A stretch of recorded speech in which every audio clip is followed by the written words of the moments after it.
Welcome to the Marvel Mindset, a podcast from ex-Marvel CEO Peter Cuneo. Listen as Peter shares inside stories of what it took to turn around Marvel.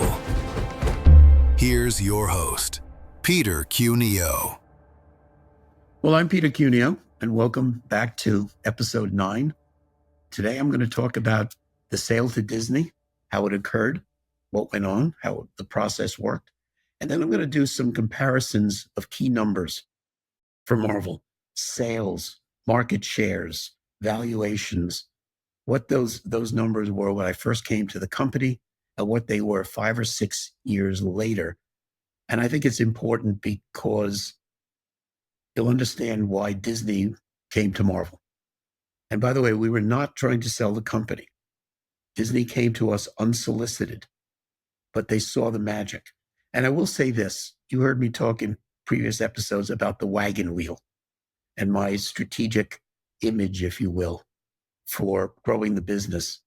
The only other company in the world in entertainment that was practicing the Wagon Wheel was Disney. Now, they would not have called it the Wagon Wheel. I'm not sure what they would have called it, but it was actually the same thing. They were doing the same thing. Their IP in the middle, and we all know their tremendous IP. And the spokes were basically monetizing the IP and the synergy and the rim between everything that they do. But they were a real machine. And it was very obvious to see why they came at Marvel. I've also said that one of the biggest reasons that I think Disney came to Marvel was the fact that we rejuvenated Marvel Studios and we were having tremendous success.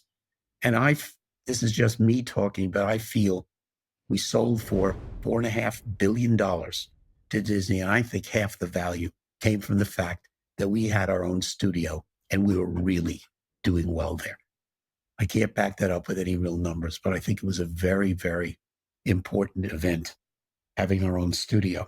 I think I mentioned before that Marvel had a studio in the mid to early 90s that didn't work out, and so on. A guy named David Maisel at Marvel was the key driver in starting our own studio. There was a lot of skepticism, but he prevailed. He was unstoppable. And so another name that maybe doesn't get a lot of attention in the Marvel story, but David Maisel really sold the board on starting our own studio. And in that regard, we had raised over $500 million to fund that startup. And of course, that worked out great for us. Iron Man 1 was the first film, and we killed it. And we were off to the races with our own studio. So very, very important with regard to the sale to Disney. Now, some people may think that Marvel decided to sell the company. It was now 2009. I had come to the company in 1999. I had been the CEO for a little over 3.5 years. And then I've been on the vice chairman of the board for about 6 years.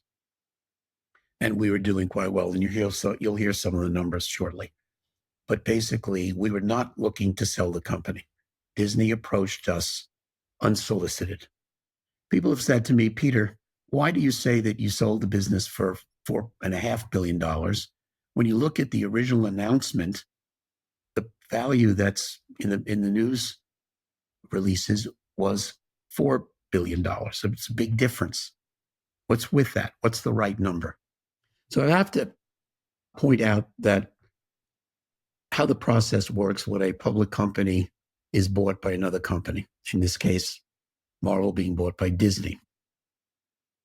Disney went out and only dealing with records that are public information.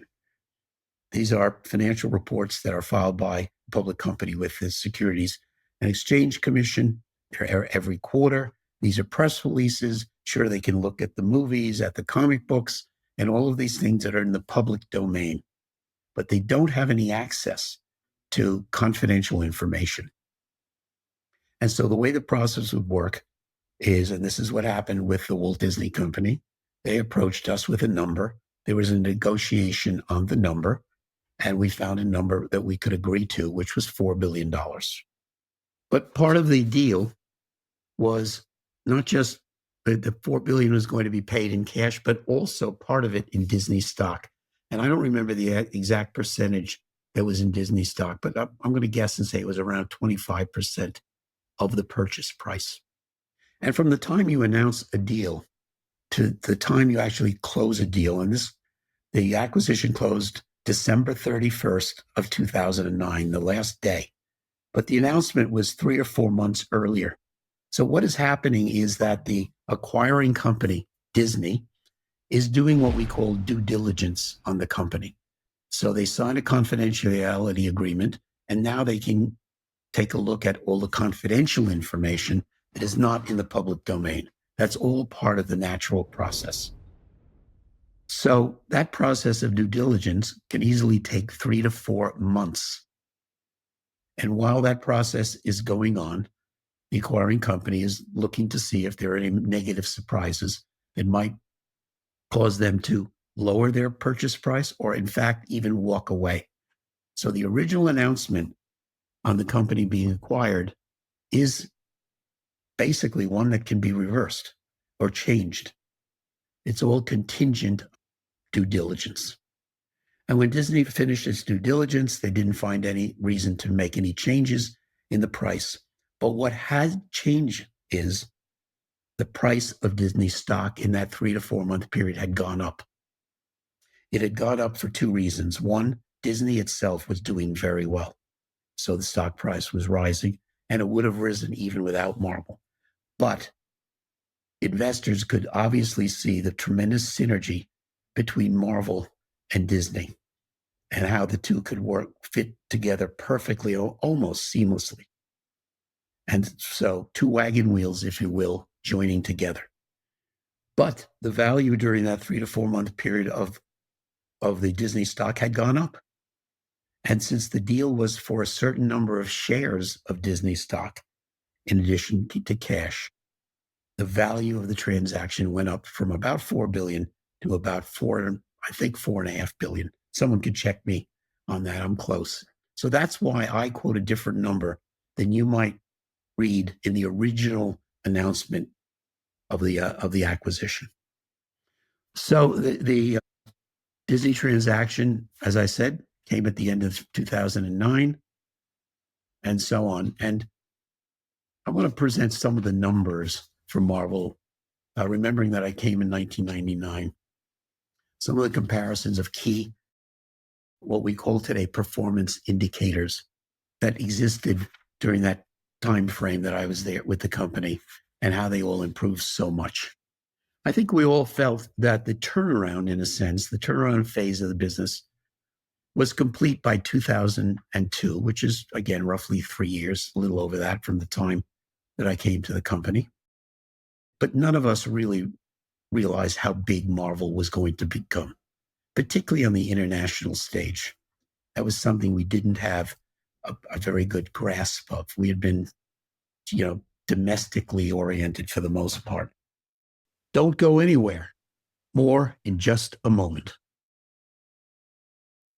So here's a couple of comparisons to think about. First, Marvel's stock price. In the year 2000, the low was 80 cents. In 2006, when we started Marvel Studios up again, the stock was $26. Market capitalization is basically what the value of the company is on the stock market. What's the value of the stock in total, all shares added together? In 2000, shortly after I came, the valuation of the company was $200 million. In 2006, when we started Marvel Studios, it was $2.4 billion. Our comic book share in North America, when I first walked through the door, was 23%. In 2006, again, started Marvel Studios, it was 50%.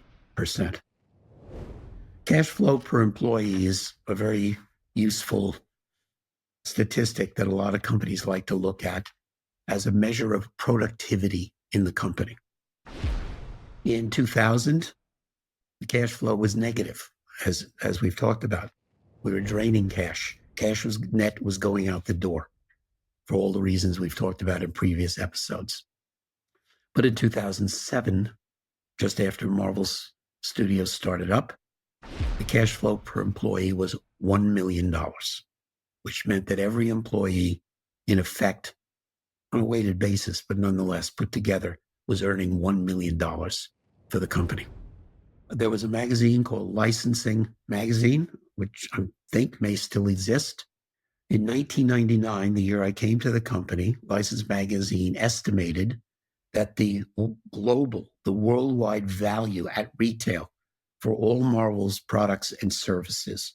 So this is retail prices now, not prices we would sell at necessarily.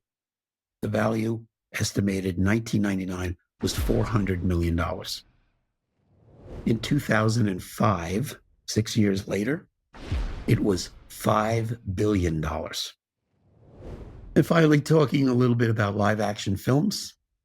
On the eve of starting up our own studios, we had released by the end of 2006, 13 films.